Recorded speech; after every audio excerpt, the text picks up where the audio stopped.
इस होटल का कमरा नंबर 13 सालों से बंद था क्योंकि जो भी इस कमरे में गया वो कभी वापस नहीं आया।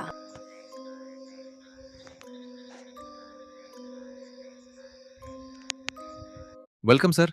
Thank you. मुझे आज की रात रुकने के लिए एक कमरा चाहिए। सॉरी सर, कोई भी कमरा खाली नहीं है, सारे बुक है। क्या कोई भी कमरा खाली नहीं है क्या? एक कमरा तो है, लेकिन हम वो किसी को देते नहीं है। उस कमरे के बारे में लोगों में बहुत अफवाहें फैली हुई हैं। क्यों? उस कमरे में ऐसा क्या है और कैसी अफवाहें? सर, लोग कहते हैं कि जो भी उस कमरे में रात बिताता है अगले दिन वो बदल जाता है। वो अजीब अजीब हरकतें करने लगता है, उल्टी सीधी बातें करता है। मतलब इंसान या तो मर जाता है या फिर पागल हो जाता है। इसीलिए सर, हमने उस कमरे को पिछले 3 सालों से बंद कर रखा है।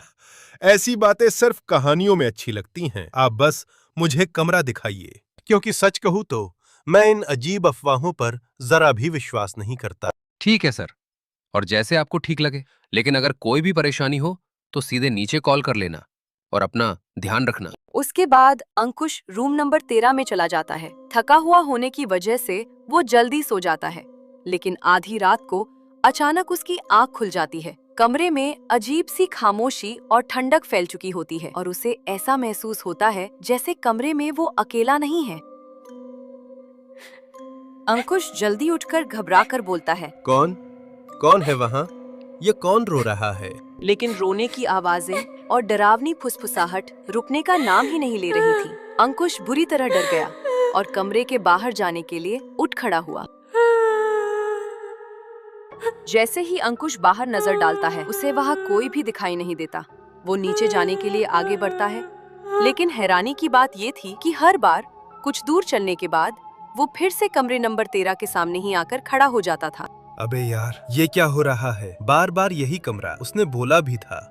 अब क्या करूं मैं? कहाँ जाऊं? कुछ समझ नहीं आ रहा। अंकुश हार मानकर फिर से उसी कमरे के अंदर लौट आता है, लेकिन इस बार वो कमरा पहले जैसा बिल्कुल भी नहीं था। चारों तरफ अजीब सा सन्नाटा, दीवारें काली पड़ चुकी थीं और माहौल इतना डरावना हो चुका था कि सांस लेना भी भारी लग रहा था। तभी अंकुश की नजर धीरे धीरे ऊपर छत की तरफ उठती है और जो उसने वहां देखा, उसे देखकर उसकी रूह कांप उठी। ऊपर एक डरावनी चुड़ैल थी जो बहुत ही भयानक तरीके से हंस रही थी। ये सब देखकर अंकुश बेहोश हो गया और जब वो उठा तो कमरे में अजीब सी खामोशी थी। न कोई आवाज, न कोई हलचल। मैं कहाँ हूँ? ये सब सपना था क्या? दरवाजा अपने आप कर्र की आवाज के साथ धीरे धीरे खुलने लगता है। कौन है वहाँ? कोई जवाब नहीं आता। सिर्फ ठंडी हवा कमरे में घुसती है और लाइट बार बार झपकने लगती है।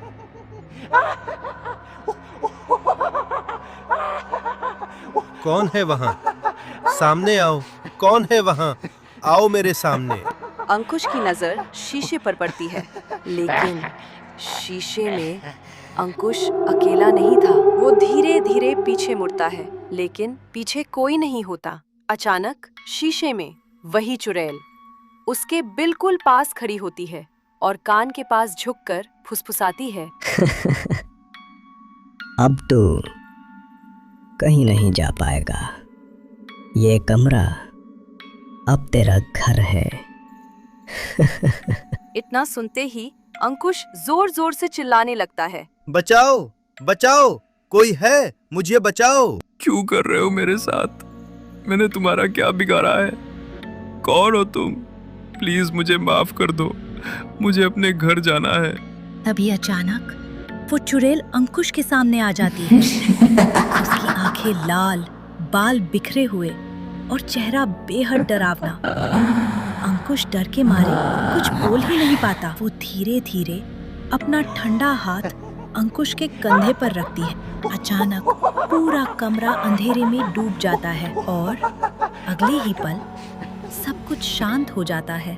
उस रात के बाद अंकुश का कभी कोई पता नहीं चला। लोग कहते हैं आज भी रूम नंबर 13 से कभी-कभी चीखने की आवाज आती है और वो चुड़ैल अब अपने अगले शिकार का इंतजार कर रही है। अंधेरे में छिपकर हर आहट पर उसकी नजरें टिकी हुई हैं।